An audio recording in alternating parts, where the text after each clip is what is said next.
एक समय की बात है, टीनू नाम की लड़ी अचकी थी जो स्कूल में दिए गए कार्यों में बड़ी रुचि रखती थी। इस साल टीनू के स्कूल में गर्मी की छुट्टियां पड़ने से पहले उसकी टीचर ने सभी को विभिन्न पक्षियों के चित्र दिखाकर चिड़िया पर निबंध लिखने के लिए कहा था। सभी बच्चों को स्कूल खुलते ही निबंध टीचर को दिखाना था। पक्षियों की रंग बिरंगी किताब टीनू को बहुत पसंद थी।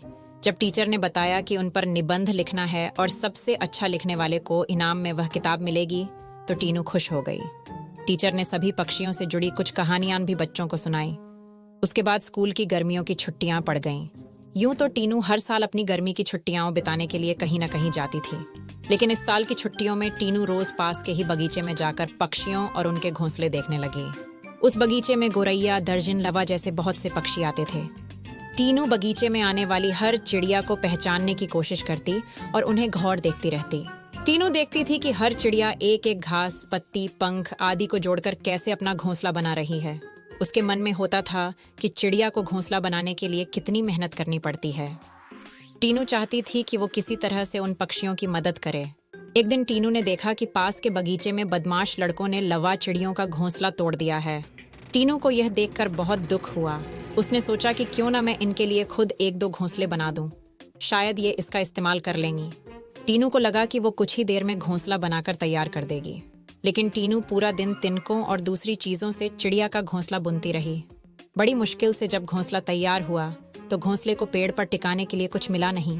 टीनू की माँ यह सब देख रही थी। तभी टीनू ने माँ को बताया, देखिए ना, मैंने चिड़िया के लिए एक घोंसला बनाया है, मगर यह उतना सुंदर नहीं है जितना चिड़िया बनाती हैं। मैंने सोचा था आसानी से एक सुंदर घोंसला बन जाएगा, लेकिन ऐसा हुआ नहीं।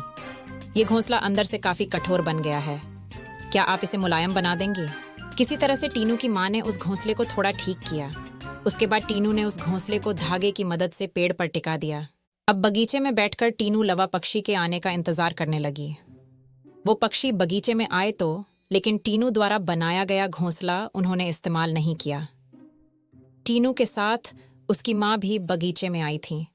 उसने टीनू को उदास देखकर कहा, तुम परेशान मत होना, अभी चिड़िया घोंसले पर आ जाएगी। तभी एक लवा पक्षी ने आकर टीनू द्वारा बनाए गए घोंसले को तोड़ दिया। अब टीनू ने मुंह लटका लिया। तब उसे उसकी माँ ने समझाया कि तुम्हें दुखी नहीं होना चाहिए।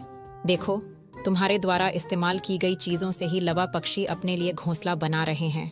हो सकता है कि इन्हें दूसरों का बनाया हुआ घोंसला पसंद नहीं आता हो। दुखी मन से टीनू ने कहा, माँ, मैं अपने स्कूल के निबंध में यह सब कुछ लिखूंगी। कुछ देर बाद टीनू ने कहा, माँ, आपने देखा कि लवा पक्षी अपना घर झाड़ियों में बना रहे हैं? जवाब में टीनू की माँ बोली, हाँ बेटा, मैंने सुना था कि लवा पक्षी अपना घोंसला किसी के घर के रोशनदान या पेड़ पर ही बनाते हैं। आज यह नई बात पता चली है। कुछ और दिनों बाद टीनू ने लवा पक्षियों के बारे में एक और बात जानी कि वो सीधे उड़कर अपने घोंसले में नहीं जाते। घोंसले से कुछ दूर ठहरकर इधर उधर कूदते हुए वो अपने घोंसले तक पहुंचते हैं, ताकि किसी को उनके घोंसले का पता न चले। थोड़े ही दिनों में स्कूल की गर्मियों की छुट्टियां खत्म हो गईं। टीनू ने स्कूल जाकर लवा पक्षी के बारे में लिखा और निबंध प्रतियोगिता जीत ली। इनाम में मनपसंद चिड़ियों वाली किताब मिलने पर टीनू खुश हो गई। प्रतियोगिता जीतने के बाद भी टीनू रोज चिड़ियों की चहचहाहट सुनने के लिए उस बगीचे में जाकर घंटों बैठती है, मानो उसकी चिड़ियों के साथ दोस्ती हो गई हो। कहानी से सीख। चिड़िया के घोंसले की कहानी से यह सीख मिलती है कि छोटी छोटी बात पर मन दुखी नहीं करना चाहिए। साथ ही आसपास की चीजों पर गौर करने से हमें काफी कुछ नया जानने को मिलता है।